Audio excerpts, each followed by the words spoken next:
Indonesia. Bab 61, Penyihir. Saudaraku, tunggu sebentar. Senyum cerah tersungging di wajah murid pesuruh yang tampan itu. Murid pesuruh lain di belakangnya berbalik dan berjalan menuju rak, mengambil 3 botol porselen hijau kecil dari sana, dan segera kembali kepada murid pesuruh yang tampan itu. Simu mengambil 3 botol porselen hijau kecil yang diserahkan oleh pihak lain, menempelkan salah satunya ke hidungnya, dan membuka tutup botol dengan gerakan tangan kanannya. Bau menyengat dan aneh membuatnya sedikit mengernyit. Ia segera melirik dan melihat pil merah cerah seukuran kacang kedelai tergeletak diam di dalam botol, yang persis sama dengan pil pengeras tulang yang dijelaskan dalam fenomena surgawi prajna. Mata Simu berbinar gembira, dan ia segera membayar uang perak itu. Tepat saat ia meletakkan botol porselen kecil itu ke pelukannya, sebuah suara laki-laki yang dalam tiba-tiba terdengar dari belakangnya. "Saudara Bai, sepertinya temanmu telah memilih untuk mengambil prajna Tian Siang Gong." Wajah Simu sedikit berubah, dan ia perlahan berbalik. Ia mendapati 2 orang berdiri di belakangnya. Salah satunya adalah seorang anak laki-laki tegap dan bertampang kasar, dan anak laki-laki lain berambut panjang di sampingnya adalah Bai Si. "Saudara Si, ini saudara baru saya, Huo Mao, yang juga teman sedesa saya." Bai Si melihat Simu sedang menatap anak laki-laki di sebelahnya, dan langsung memperkenalkannya dengan senyum di wajahnya. Simu terdiam ketika mendengar ini. Xiao Ming dan Fang Tiansu sebelumnya berasal dari tempat yang sama dengan Bai Si. Ia sangat penasaran di mana kampung halaman Bai Si. "Saudara Huo, saya Simu. Saya ingin tahu bagaimana Anda bisa tahu seni bela diri yang saya pilih." Simu pertama-tama membungkuk kepada anak laki-laki kasar itu, lalu bertanya dengan ekspresi bingung di wajahnya. "Saudara Si, jangan kaget. Ini kebetulan. Saya hampir memilih seni bela diri ini ketika pertama kali masuk sekte, tetapi saya menyerah karena saya pikir pil pengeras tulang terlalu mahal." Anak laki-laki kasar itu menyeringai. Simu menatap tubuh kekar anak laki-laki kasar dan tegap itu, dan secercah kesadaran melintas di benaknya. "Adik Si, pil pengeras tulang ini harus ditambahkan sumsum tulang binatang buas saat dimurnikan. Pil ini memang sangat berharga. Selain itu, meskipun fenomena surgawi prajna tampak sederhana dan mudah dipelajari, sebenarnya pil ini bukanlah keterampilan yang sangat kuat, sehingga tidak banyak murid tingkat rendah di sekte ini yang mempraktikkannya." Ketika pemuda yang kasar dan tegap itu mengatakan ini, ia menatap Simu dengan tatapan aneh. Simu tersenyum getir. Kondisi fisiknya istimewa dan sungguh di luar imajinasi orang biasa. "Kakak Si, aku telah mengundang kakak senior Huo untuk minum. Bagaimana kalau kau ikut?" Melihat mereka berdua sudah saling kenal, Bai Si menatap Simu dan tersenyum. Simu menunjukkan ekspresi termenung di wajahnya. Pendatang baru hanya memiliki masa pengecualian 1 tahun. Sekarang setelah ia memiliki pil pengeras tulang, ia ingin berlatih keras. Tepat saat ia hendak menolak, kata-kata Bai Si berikutnya memupuskan niatnya. "Saudara Si, kita baru saja tiba di sekte. Kalau ada apa-apa, ini kesempatan bagus untuk meminta nasihat saudara senior Huo." "Baiklah, karena aku sedang tidak ada kegiatan, aku akan memanfaatkan saudara senior Huo hari ini." Simu mengangguk ke arah Bai Si dan tersenyum. "Hehe, tentu saja, semakin banyak orang, semakin seru minum." Mata pemuda yang kasar dan tegap itu menunjukkan sedikit kegembiraan. Setelah mengatakan itu, ia memimpin dan berjalan keluar tanpa menunggu Simu menjawab. Simu tertegun melihat ini. Bai Si mengerjap padanya, lalu mengikuti Huo Mao. Simu tak kuasa menahan diri untuk tidak berkata-kata dalam hatinya. Sepertinya saudara senior ini adalah orang yang menyukai anggur. Mereka bertiga meninggalkan paviliun dan siang, mengobrol dan tertawa sepanjang jalan. Setelah melewati 2 persimpangan, mereka tiba di sebuah restoran 2 lantai bernama Chuan Xiang Lou. Setelah menyebutkan nama mereka, pelayan segera membawa mereka ke ruang pribadi di lantai 2. Begitu Simu memasuki ruang pribadi itu, ia melihat Xiaoming dengan rambut keriting dan mulut lebar. Hidangan telah dipesan di atas meja, dan setoples anggur berkualitas telah dibuka. Aroma anggur yang kaya membuat mata Huo Mao, pemuda yang tegap dan kuat, berbinar. Ia duduk di kursi utama tanpa ragu, menuangkan semangkuk penuh anggur, dan meneguknya sekaligus. Anggur yang lezat. Begitu cairan bening itu masuk ke tubuh Huo Mao, gelombang panas membubung, membuatnya berteriak. Bai Si juga menuangkan semangkuk dan minum bersamanya, sementara Simu dan Xiaoming juga menemaninya dengan penuh perhatian. Tak lama kemudian, 3 putaran anggur dan 5 hidangan disajikan, dan mereka pun menjadi teman. Bai Si dan Xiaoming memanfaatkan kesempatan itu untuk bertanya-tanya. Huo Xiang menjawab semua pertanyaan, sehingga mereka bertiga mendapatkan banyak informasi. Saudara Huo, apakah Anda tahu sesuatu tentang penyihir itu? Melihat Bai Si dan 2 orang lainnya tidak memiliki pertanyaan, Simu tiba-tiba teringat Paman Ju dan burung beo aneh di perpustakaan sutra, dan bertanya dengan hati-hati. Tidak mudah mendapatkan kesempatan seperti itu untuk memahami penyihir misterius itu, dan ia tidak rela melepaskannya begitu saja. Penyihir, maksudmu Paman Ju di perpustakaan sutra? Huo Xiang menatap Simu dan berkata sambil tersenyum. Penyihir sangat langka bahkan di sekte iblis hitam. Bagi para murid baru ini, satu-satunya penyihir yang bisa mereka hubungi adalah Paman Ju, jadi wajar jika mereka sedikit penasaran. Simu mengangguk. Ketika ia memikirkan jimat-jimat ajaib itu beserta pola dan tulisan aneh di atasnya, ia merasakan kerinduan yang tak tertahankan di hatinya. Bai Si dan Xiaoming juga menatap Huo Xing dengan penuh minat. Tahukah kau bahwa kita memiliki ribuan murid di sekte iblis hitam, tapi berapa banyak penyihir di antara mereka? Biar ku beritahu, jumlahnya hanya beberapa ratus, dan kebanyakan dari mereka hanyalah murid. Hanya ada 7 atau 8 penyihir tingkat spiritual seperti Paman Ju, dan untuk penyihir tingkat bintang yang lebih tinggi, hanya ada 2. Bahkan, secara tegas, hanya penyihir di atas tingkat spiritual yang dianggap penyihir formal.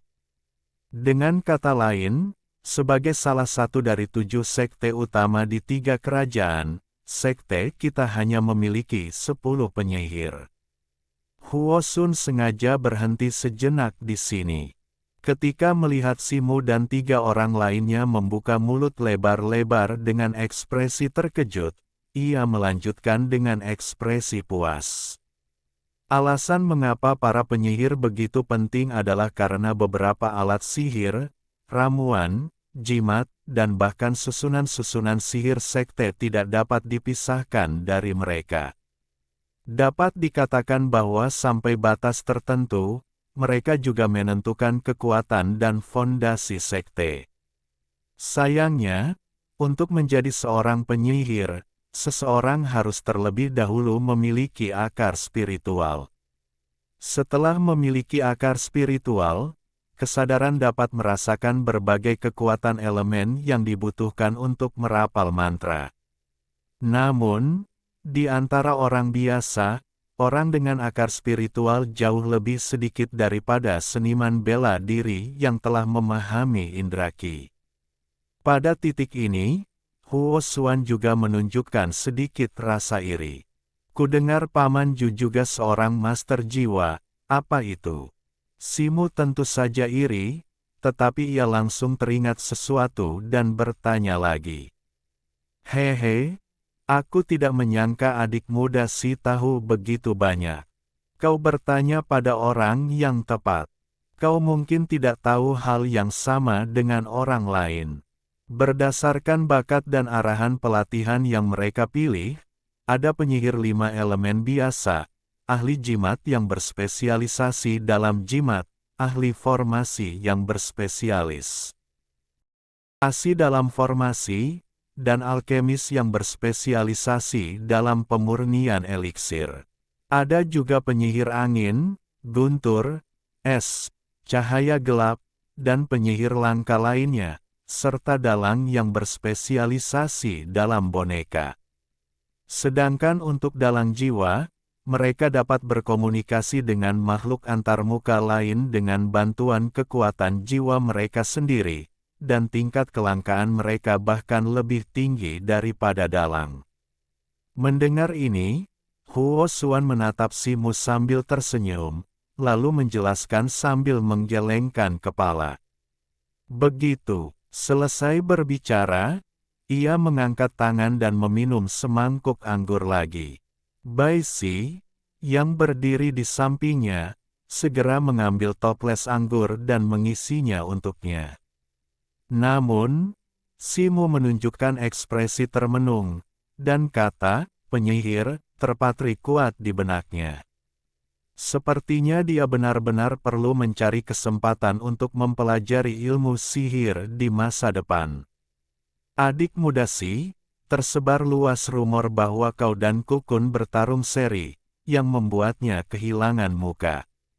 Jangan salahkan aku karena tidak mengingatkanmu. Orang ini berpikiran sempit. Kau harus lebih berhati-hati di masa depan.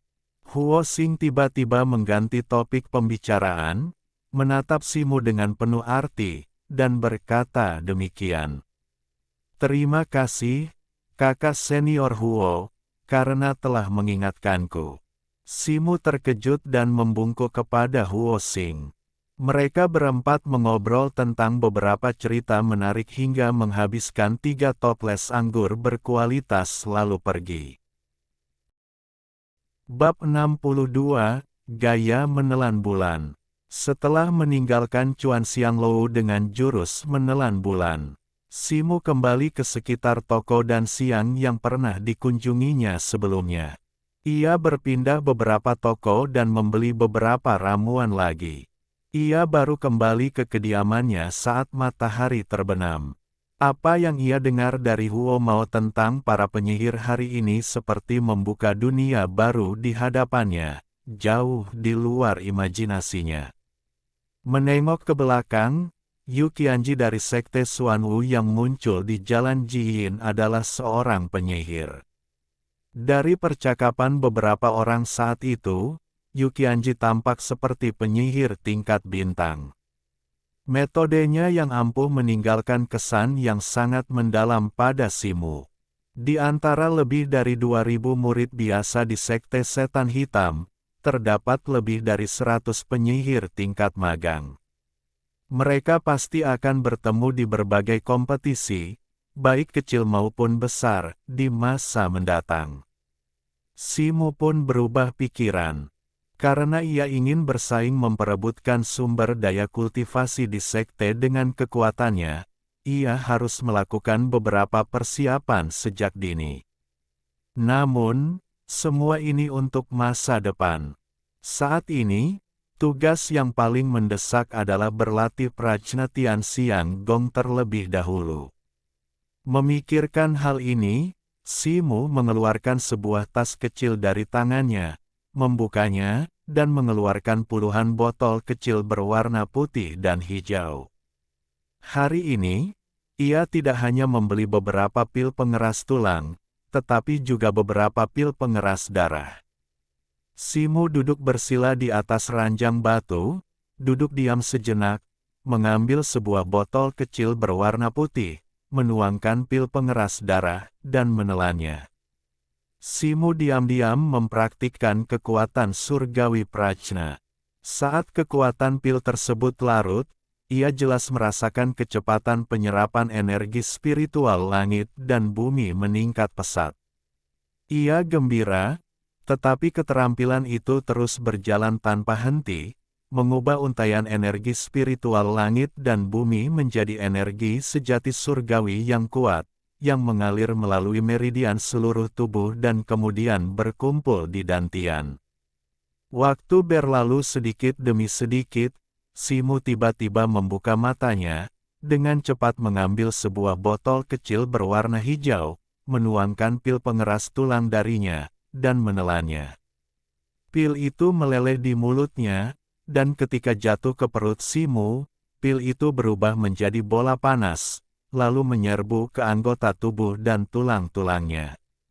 Wajah Simu sedikit berubah, dan kulitnya tiba-tiba tampak merah tua, dan otot-otot di bawah kulitnya menggembung dan berguling-guling. Pada saat yang sama, suara tulang yang retak seperti kacang goreng terdengar dari tubuhnya. Simu mengerutkan kening. Seluruh tubuhnya terasa panas, terutama tulang-tulangnya, yang seperti dijilat api. Tidak heran obat ini disebut pil penempa tulang. Ia menarik napas dalam-dalam dan mulai berlatih Ki Surgawi Prajna. Ki Surgawi mengalir perlahan, tetapi di bawah pengaruh pil penempa tulang, ia menjadi lebih keras. Setelah 1 jam penuh, warna kulit Simu berangsur-angsur kembali ke keadaan semula, dan suara tulang berhenti. Ia berkeringat di sekujur tubuh, pakaiannya basah kuyup, dan lapisan kotoran hitam muncul di keringatnya, memancarkan semburan bau amis. Simu segera melepas pakaiannya, mengambil air bersih dan membasuh seluruh tubuhnya, dan langsung merasa segar. Ia menggerakkan tubuhnya dan menunjukkan sedikit kegembiraan di wajahnya. Setelah penempaan ini, Ki Surgawi di tubuhnya jelas jauh lebih halus, tetapi yang membuatnya lebih bersemangat adalah kekuatan fisiknya juga meningkat pesat. Apa yang dikatakan Ki Surgawi Prajna, bahwa setiap kali Anda berlatih 1 tingkat keterampilan, Anda dapat meningkatkan kekuatan seekor gajah, memang bukan kebohongan. Pada hari-hari berikutnya, Simu berlatih kekuatan surgawi prajna secara diam-diam, dan berlatih keterampilan pedang Feng Qi di waktu luangnya. Lagi pula, Dala Hal mematikan, keterampilan pedang Feng Qi jauh lebih unggul daripada tinju pemecah batu. Dengan peningkatan Qi internalnya, keterampilan pedang Feng Qi meningkat lagi, dan tampaknya ia dapat memotong 10 pedang dalam 1 tarikan napas. Namun, masih ada sesuatu yang mengganggu pikirannya akhir-akhir ini.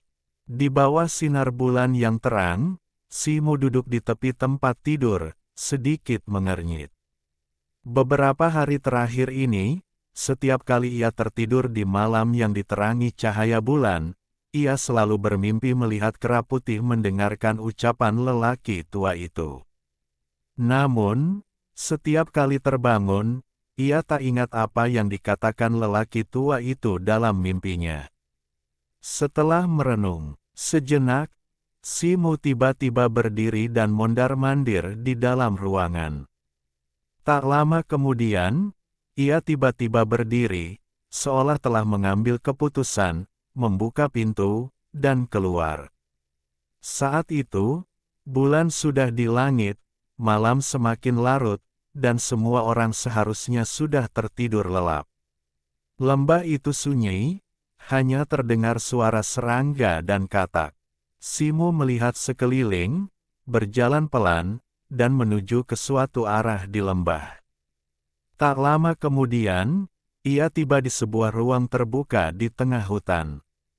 Ini adalah tempat terpencil di luar puncak ke-13, jauh dari jalan-jalan di lembah, dan biasanya hampir tak ada orang yang datang ke sini. Simu melihat sekeliling dan tidak menemukan sosok apapun, jadi ia merasa lega. Ia melihat sekeliling beberapa kali, dan pandangannya tertuju pada sebatang pohon yang rimbun. Ia menggerakkan tubuhnya dan naik ke puncak pohon dalam beberapa langkah. Ia berjongkok di puncak pohon dan menatap bulan yang terang di langit. Sejak bergabung dengan Sekte Iblis Hitam, ia sibuk berlatih beberapa hari terakhir, dan ia kurang familiar dengan berbagai tempat di lembah. Agar tidak terlihat orang lain, ia tidak mengerjakan PR, lamunan, ini beberapa hari terakhir. Simu mempertahankan postur memandang bulan ini selama setengah jam, tetapi rohnya tetap merasuki tubuhnya, dan ia tidak memasuki mimpi seperti sebelumnya. Ada apa? Wajah Simu sedikit berubah, dan ia bergumam pada dirinya sendiri. Dulu, selama cahaya bulan purnama, ia bisa langsung tertidur setelah berpose seperti ini, tetapi hari ini ia tidak bisa tertidur. Mungkinkah kemampuan untuk memasuki mimpi sendiri telah hilang? Simu berpikir dalam hati, dan tiba-tiba merasa tersesat. Hal ini memang sangat aneh. Ia masih tidak tahu apa yang menyebabkannya mengalami mimpi di siang hari seperti itu. Bukan tidak mungkin ia akan tiba-tiba kehilangan penglihatannya suatu hari nanti. Namun, setelah kehilangan kemampuan untuk memasuki mimpi, mustahil baginya untuk memperbaiki penglihatannya, meskipun peningkatan ini sudah sangat lambat. Simu tidak mau menyerah, dan ia bertahan di puncak pohon selama setengah jam lagi, tetapi pada akhirnya ia tetap tidak mendapatkan apa-apa. Jadi ia terpaksa turun dari pohon dengan malu. Ia menghela napas dan hendak kembali ke rumah, ketika tiba-tiba ia melihat padang rumput datar di hutan dari sudut matanya. Cahaya bulan memancarkan cahaya keperakan di padang rumput, yang samar-samar mirip dengan tempat kera putih mendengarkan ceramah dalam mimpinya. Kilatan petir tiba-tiba melintas di benak Simu, dan wajahnya berubah. Dalam beberapa hari terakhir, dalam mimpinya, kera putih tidak naik ke tempat tinggi untuk melihat bulan seperti biasa, tetapi duduk bersila di tanah untuk mendengarkan ceramah. Mungkinkah Simu bersemangat dan duduk bersila di atas rumput, berpose sama seperti kera putih dalam mimpi, menatap lurus ke depan. Ia baru saja duduk, dan dalam 3 tarikan napas, tiba-tiba terdengar gemuruh di benaknya, dan tubuhnya langsung menegang. Simu kembali memasuki mimpi, dan tubuhnya berubah menjadi seekor kera putih, muncul di rerumputan di puncak gunung dalam mimpi. Pria tua beralis putih itu berdiri di depannya, mengangkat penggaris kayu di tangannya, dan perlahan mengetuk kepalanya. Sekali, 2 kali, 3 kali. Pikiran Simu bergemuruh, dan cahaya perak yang tak terhitung jumlahnya berkelebat di benaknya. Kemudian cahaya perak itu berkumpul di satu tempat dan mengembun menjadi karakter-karakter perak kecil, yang merupakan formula ajaib. 3 karakter besar pertama bersinar terang, jurus menelan bulan. Bab 63, Mimpi muncul kembali. Kera putih yang ditransformasi Simu merasakan kegembiraan yang kuat di hatinya, dan ia tak kuasa menahan diri untuk menari, lalu berpose aneh dengan tangan menghadap langit dan giginya yang terkatup. Begitu ia menyelesaikan gerakan ini, pikiran Simu mendengar ledakan lagi. Pemandangan di depannya berubah, dan jiwanya kembali ke tubuhnya, duduk bersila di rerumputan hutan. Saat itu, fajar hampir menyingsing, dan langit di timur sedikit memutih. Simo berdiri dan menatap langit yang sudah memutih. Ia sedikit terkejut, dan bahkan tak peduli pakaiannya berembun. Rasanya seperti baru saja 12 tarikan napas pendek ketika ia tertidur, tetapi kenyataannya, semalaman telah berlalu.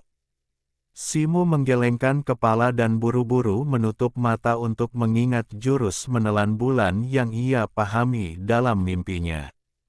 Yang membuatnya terdiam adalah meskipun ia berusaha sekuat tenaga untuk mengingatnya, pikirannya kosong. Selain mengingat nama, jurus menelan bulan, ia sama sekali tidak ingat metode latihan spesifiknya. Namun, ia tahu dengan jelas di dalam hatinya bahwa ia telah mempelajari metode ini. Perasaan yang kontradiktif dan aneh ini sangat mengejutkannya, dan kenyataan serta mimpi samar-samar bercampur aduk. Ia menggelengkan kepala, menyingkirkan perasaan aneh di hatinya, dan menenangkan diri.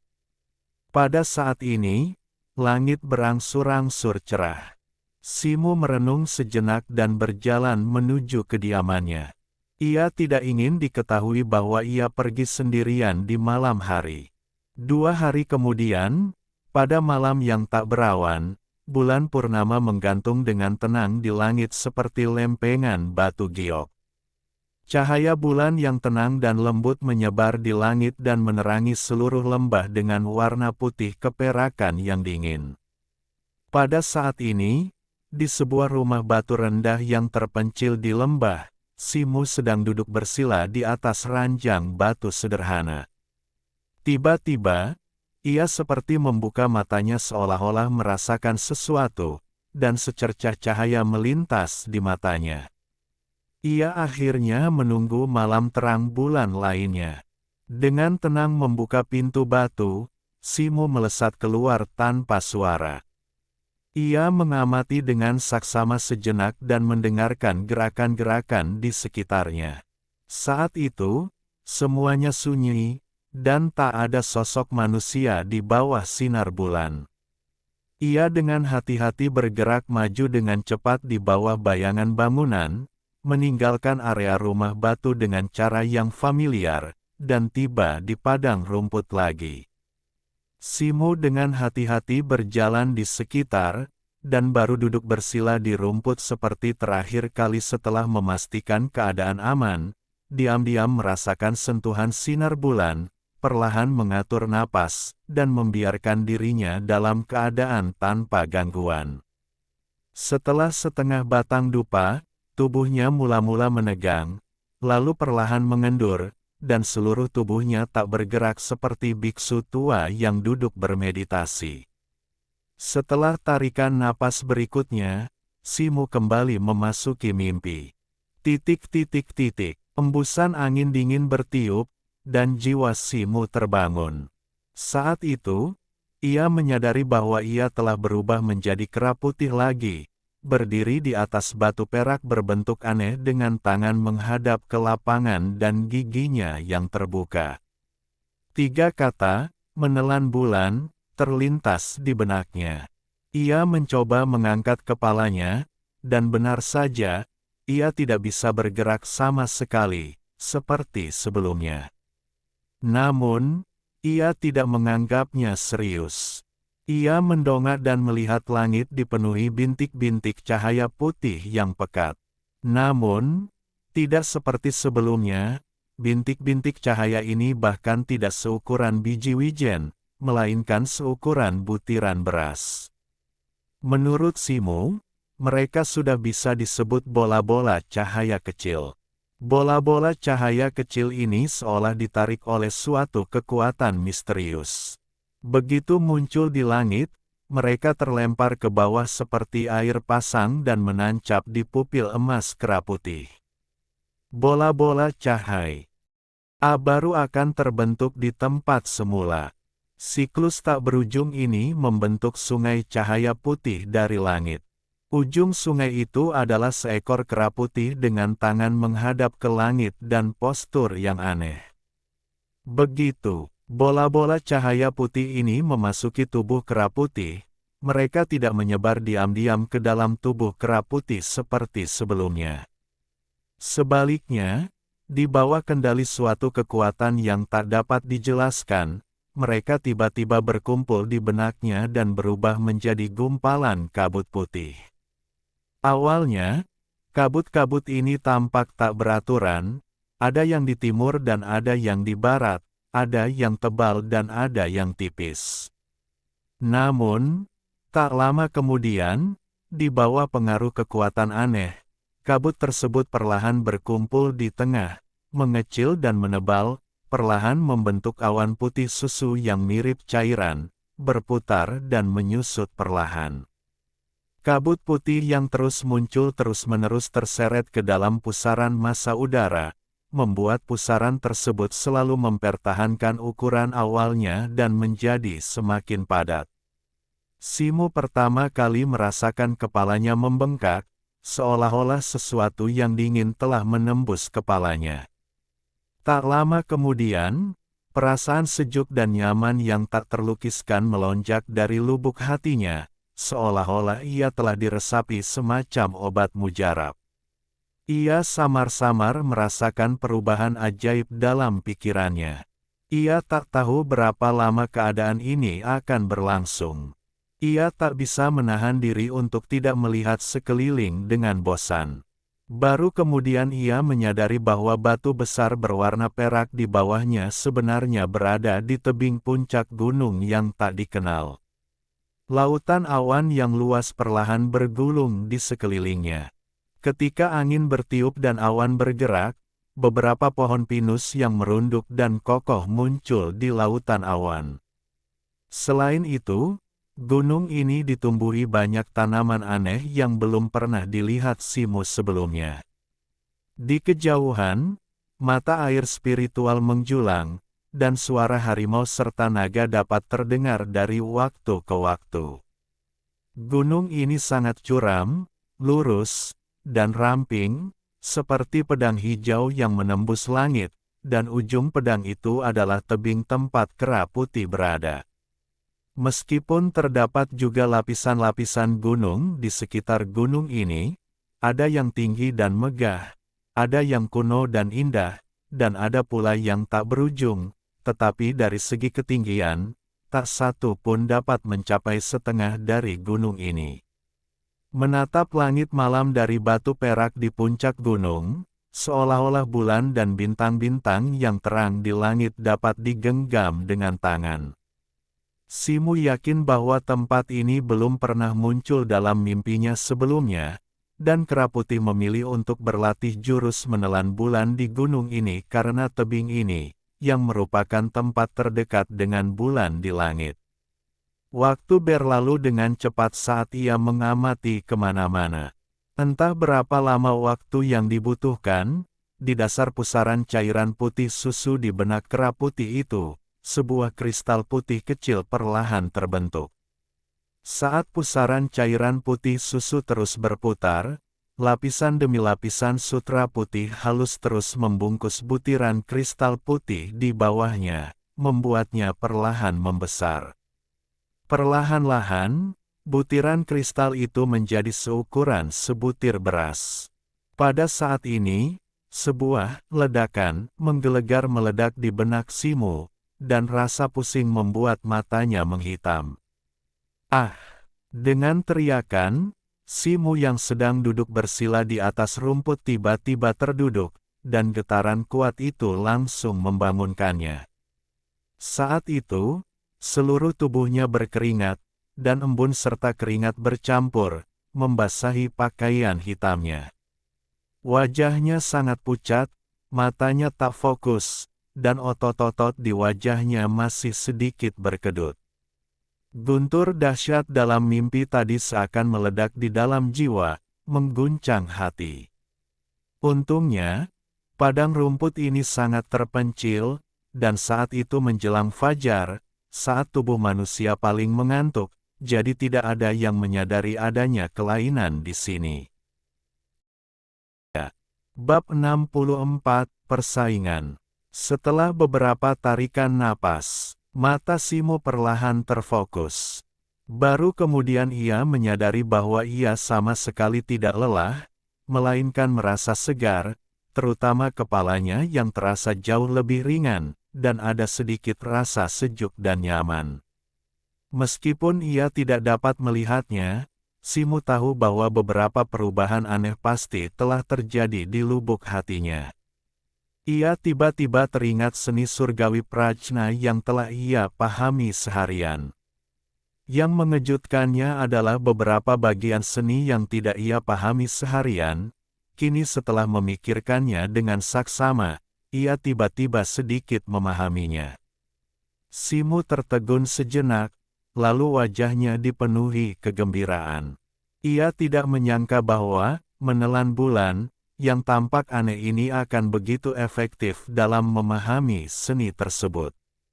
Jika terus seperti ini, latihannya di masa depan akan sangat bermanfaat baginya. Dengan bantuan pil tempering tulang dan pil geng darah, ia mungkin akan segera dapat berlatih seni surgawi prajna tingkat pertama. Ia tak kuasa menahan diri lagi, lalu berdiri dan cepat-cepat mengamati sekeliling.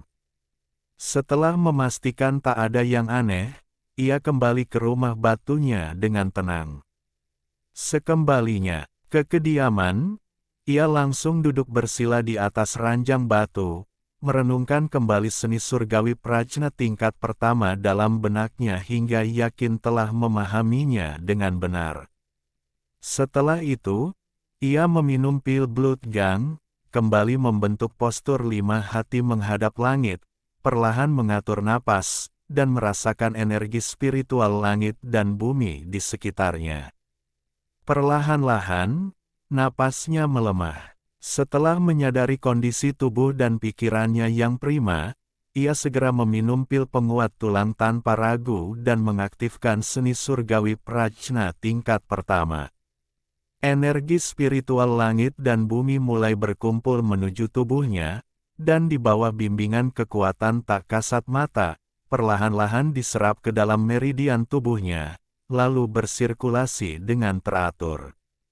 Setelah waktu yang tidak diketahui, ki yang mengalir melalui meridian menjadi semakin kuat, dari setipis rambut menjadi setebal jarum, dan akhirnya terpisah pada titik tertentu di mana meridian berpotongan, dan ki lemah yang lebih tipis dari rambut memasuki meridian baru. Simu sangat gembira. Setelah kesadaran mendadak tadi malam, ia membuat beberapa penyesuaian pada cara teknik itu dijalankan. Penyesuaian yang tampaknya biasa-biasa saja inilah yang membuat perubahan signifikan dalam latihan yang telah berkembang perlahan di masa lalu. Akhirnya, setelah mencoba selama hampir sehari, ia membuka meridian ini, dan di masa depan, kecepatannya dalam menyerap energi spiritual langit dan bumi akan jauh lebih cepat. Dengan cara ini, di waktu berikutnya, Simu tampak terstimulasi. Selain berlatih teknik pedang Feng Qi dan tinju pemecah batu, ia berlatih prajna Tian Siang Gong ini dengan gila-gilaan siang dan malam.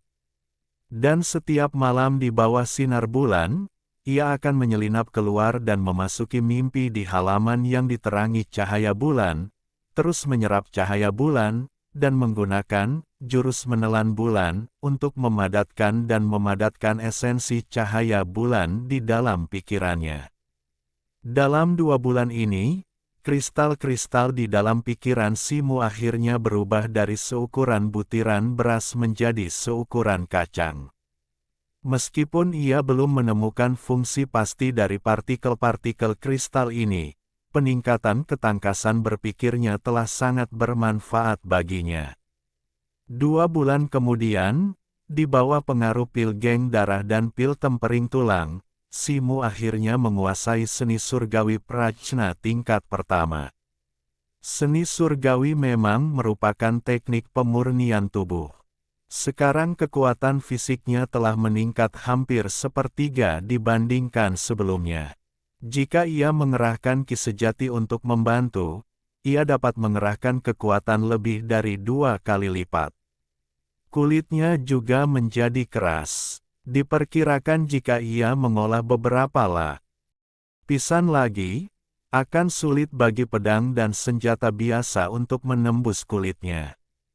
Ki surgawi dalam tubuh Simu juga cukup besar, cukup untuk mendukung 3 pukulan pemecah batu berkekuatan penuh atau 2 ilmu pedang berkecepatan angin berkekuatan penuh. Selain itu, dengan berkah Ki surgawi, teknik pedang Feng Qi telah mendekati kesempurnaan. Sekarang Simu dapat dengan mudah melakukan 11 tebasan dalam satu tarikan napas, dan kekuatan tinju pemecah batu juga meningkat pesat. Dia mencobanya beberapa hari yang lalu, dan dengan pukulan berkekuatan penuh, dia sudah bisa menghancurkan batu besar seukuran batu panjang.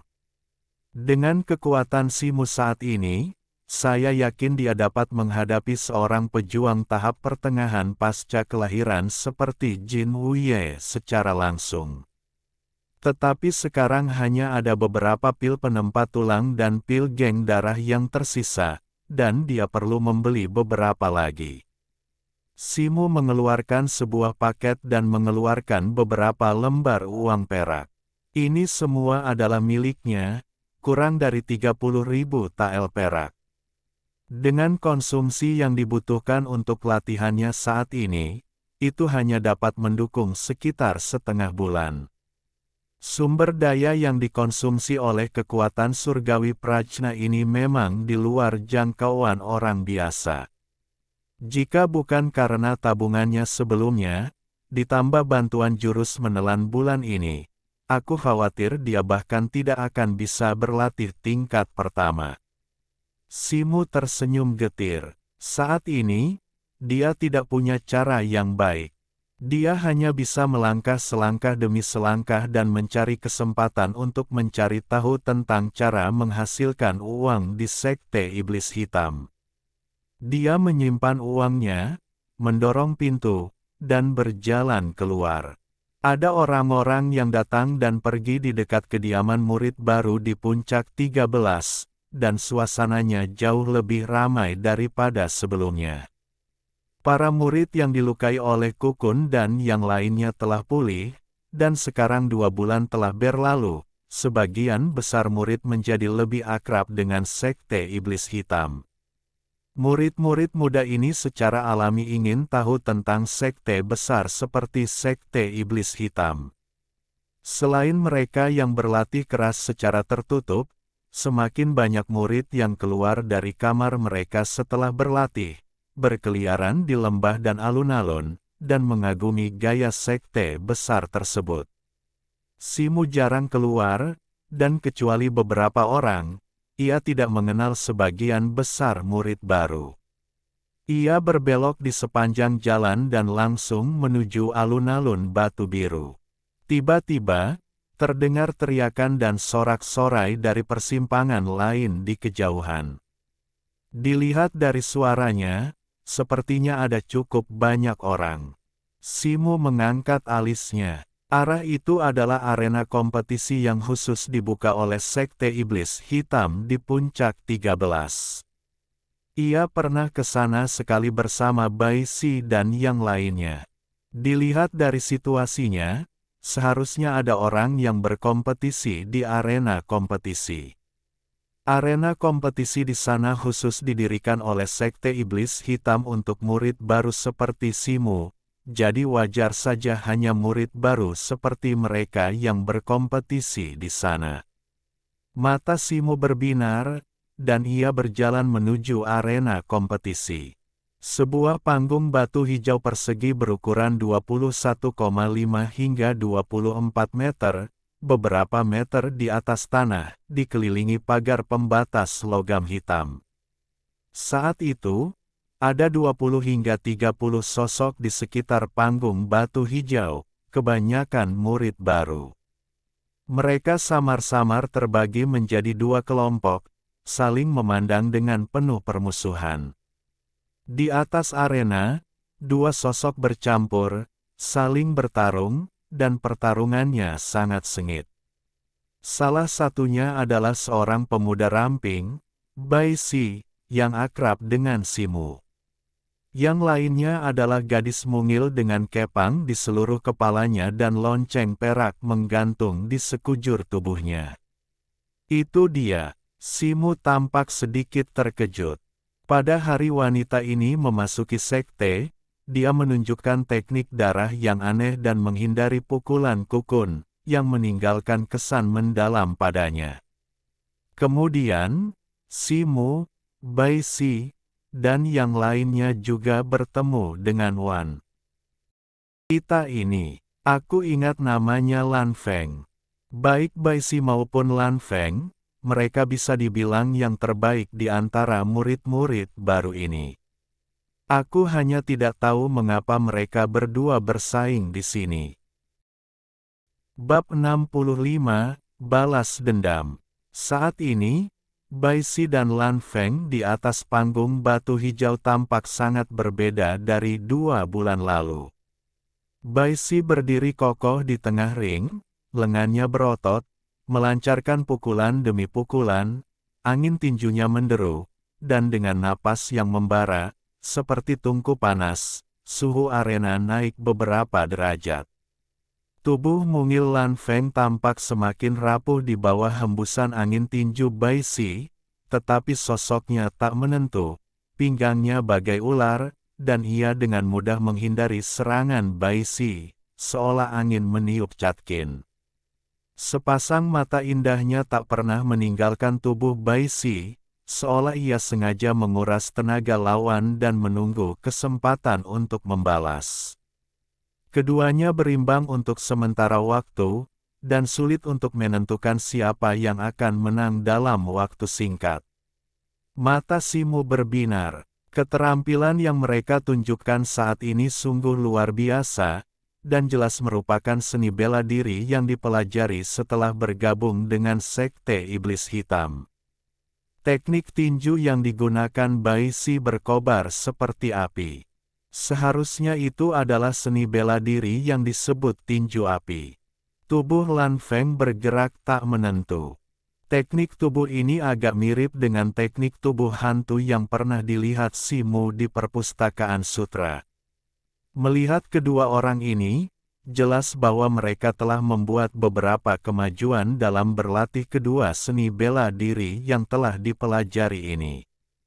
Mereka mampu melakukannya dengan sangat mudah dalam kompetisi.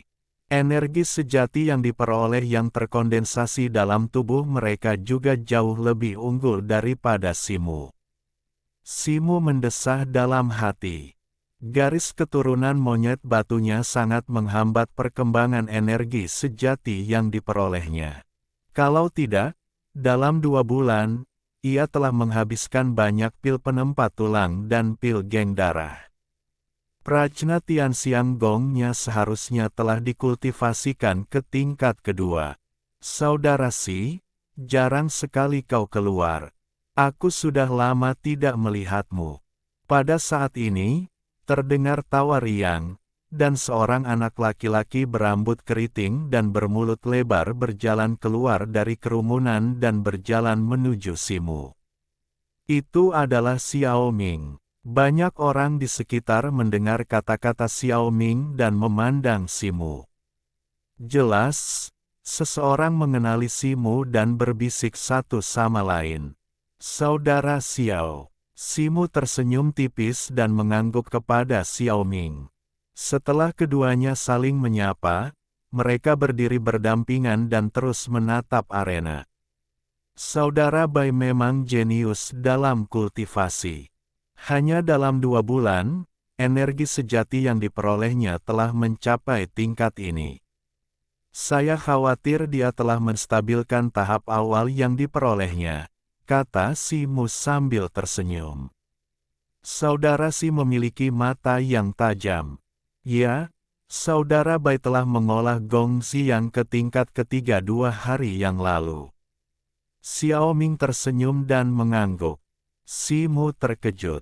Meskipun dia tidak tahu banyak tentang gongxiang yang disebutkan oleh Xiao Ming, tingkatnya seharusnya sama dengan gong Prajna Tianxiang miliknya. Untuk dapat berkultivasi ke tingkat ketiga dalam 2 bulan, Bakat ini jauh lebih unggul daripada Simu, yang bisa dikatakan mengejutkan. Ada apa dengan saudara Bai dan Nona Lan? Mengapa mereka berkompetisi di sini? Simu menahan keterkejutannya dan bertanya dengan santai. Mata Xiaoming bergerak, dan sedikit rasa malu muncul di wajahnya. Jangan takut ditertawakan oleh saudara Si. Saudara Bai melakukan ini sepenuhnya untuk Xiao. Saudara Si juga tahu bahwa pada hari Xiao masuk sekte, saudara seniorku mengambil token api hitam, jadi, kata Xiao Ming sambil tersenyum kecut. Simu mengangkat alisnya. Dia tahu tentang ini. Saudara Si telah berlatih secara tertutup akhir-akhir ini, jadi kau tidak tahu bahwa kebanyakan dari kita murid baru itu sombong dan angkuh. Sekarang kita semua telah terpapar pada keterampilan yang diperoleh dengan sangat baik, jadi kita mau tidak mau harus saling belajar. Token api hitam ini adalah hadiah untuk kompetisi. Nona Lan memenangkan token api hitam dari seorang murid kemarin. Saudara Bai menantangnya setelah mendengarnya, berharap memenangkan token itu untukku. Xiao Ming melanjutkan. Simu mengangguk. Jadi begitulah yang terjadi. Bai Si cukup setia, tetapi tidak mudah mengalahkan Lan Feng. Keduanya berimbang di atas panggung. Di permukaan, Bai Si tampak unggul, tetapi kekuatan garis keturunan Lan Feng belum sepenuhnya dikeluarkan, dan hasilnya masih belum diketahui. Di ujung arena, 6 sosok menyaksikan pertandingan dari kejauhan. Dilihat dari pakaian mereka, mereka semua adalah murid lama. Kukun dari Blood Dragon Society, yang telah menghalangi jalan Simu dan murid-murid barunya hari itu, juga ada di antara mereka, dan ada 2 orang berdiri di belakangnya. Di antara 3 lainnya, yang paling menonjol adalah seorang pemuda berambut pirang bermata biru, yang tampaknya memiliki sedikit darah alien. Di antara 2 orang di belakangnya, salah satunya adalah Huo Mao. Ketiga orang ini jelas tidak berada di pihak yang sama dengan Kukun dan yang lainnya, dan ada sedikit konfrontasi. Saudara Jin, menurutmu siapa yang akan menang atau kalah di antara keduanya di atas arena? Kukun tiba-tiba berbicara, tertawa, dan menatap pemuda berambut pirang itu. Kudengar saudaraku sudah mencoba menguji murid-murid baru ini pada hari mereka masuk sekte, tetapi hari itu gadis yang memakai lonceng itu menghindari mereka dengan kekuatan aneh. Sepertinya saudaraku mengira gadis itu akan menang. Pemuda pirang itu tidak menjawab langsung, melainkan bertanya balik dengan senyum tipis. Prajurit garis keturunan secara alami jauh lebih kuat daripada prajurit biasa. Meskipun Bai Si cukup kuat, dia hanya di antara prajurit biasa. Saudara Jin seharusnya sudah mengalami ini di kompetisi terakhir. Selain itu, berlatih lebih cepat di alam yang diperoleh bukan berarti peluang untuk maju ke alam bawaan di masa depan jauh lebih besar daripada yang lain. Kukun mengangkat alisnya dan tertawa dengan nada penuh arti. Pemuda pirang itu mendengus dingin, wajahnya sedikit tidak senang. Saudaraku, jangan bertele-tele. Di antara murid-murid baru kali ini, Asosiasi Zunling kita pasti akan mengambil Bai Si. Sedangkan untuk Lan Feng, Asosiasi Zunling kita tidak akan campur tangan untuk merebutnya. Kau tidak keberatan, kan? Pemuda pirang itu berkata dengan dingin. Oke, setuju. Kukun langsung mengangguk. Di atas ring, Bai Si dan Lan Feng bertarung cukup lama dan gagal mengalahkan satu sama lain. Selain itu, keduanya telah menghabiskan banyak energi sejati, dan ekspresi mereka perlahan-lahan menjadi cemas. Bai Si berteriak, menghentakkan kakinya keras-keras ke tanah, mencondongkan tubuh ke depan selangkah, dan tiba-tiba melancarkan pukulan. Angin panas tiba-tiba menyembur dari tinjunya, membentuk gelombang udara sepanjang sekitar 3 meter. Sambil berteriak, Bai Si mengayunkan lengannya. Angin panas itu melesat ke arah Lan Feng, hampir menyapu separuh ring. Meskipun Lan Feng lincah, ia tak mampu menghindari sapuan yang mendominasi ini dan langsung terdesak ke sudut ring oleh gelombang udara tersebut. Wajah Bai Si sedikit pucat, tetapi kilatan kegembiraan melintas di matanya. Ia tiba-tiba menginjak tanah, tubuhnya melesat keluar, telapak tangannya ditekuk membentuk cakar naga, dan cahaya dingin samar seolah-olah ada substansi di ujung jari ke-10 jarinya. Cakar naga, Bai Si berteriak, kedua telapak tangannya membentuk lengkungan licik dan mencengkeram leher Lan Feng. Wajah cantik Lan Feng memucat, matanya yang indah tiba-tiba menggelap, dan cahaya ungu berkelebat di matanya. Tangannya dengan cepat menyapu ke kiri dan ke kanan di depannya. Klakson, lonceng yang nyaring berbunyi, dan sosok Lan Feng dan Bai Si saling bersilangan. Sosok Lan Feng melintas dan muncul tak jauh di belakang Bai Si, wajahnya yang cantik pucat pasi. Sebuah lubang besar robek di lengan kirinya, memperlihatkan lengan putih dengan 5 goresan di atasnya. Darah mengucur deras, membuat lengannya merah. Kemarahan berkelebat di matanya, ia menginjak tanah, berbalik, dan menerjang Bai Si. Ia membalikkan tangan kanannya, cahaya putih berkelebat, dan belati terang muncul. Lan Feng berteriak, dan belati di tangannya memancarkan cahaya dingin, menebas ke arah bahu Bai Si. Meskipun ia marah, ia tidak membunuhnya dalam kompetisi ring. Namun, ekspresi Bai Si agak aneh saat ini. Ia menatap kosong ke depan, tubuhnya mempertahankan postur seolah baru saja terbang, dan ia tampak sama sekali tidak menyadari belati yang ditusukkan oleh Lan Feng.